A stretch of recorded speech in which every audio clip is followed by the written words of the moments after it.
बिस्मिल्लाहिर्रहमानिर्रहीम।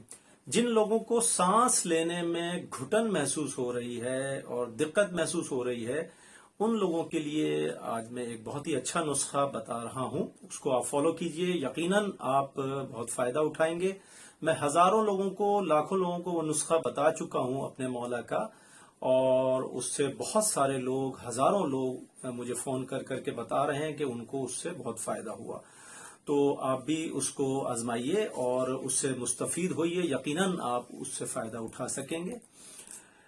फरमाया इमाम जाफर सादिक अलैहिस्सलाम ने कि रात को शहद थोड़े से गर्म पानी में पीजिए और सुबह उठने के बाद, सुबह नींद से बेदार होने के बाद मिसवाक कीजिए। मिसवाक कौन सी कीजिए? सबसे अच्छी मिसवाक अराक की होती है। अराक यानी कि अलिफ रे अलिफ काफ, इसका मतलब होता है, अरबी में अराक कहते हैं पीलू की मिसवाक को। पीलू की मिसवाक कीजिए।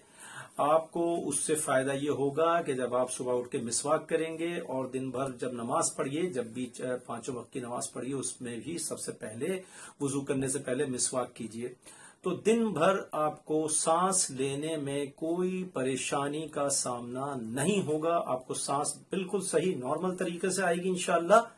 और आपकी ये जो मसला है सांस घुटने का और सांस लेने में परेशानी का, ये सब बिल्कुल नॉर्मल हो जाता है। और हमने देखा कि दिन भर लोगों को सांस लेने में किसी किस्म की दुश्वारी का सामना नहीं होता। वस्सलाम।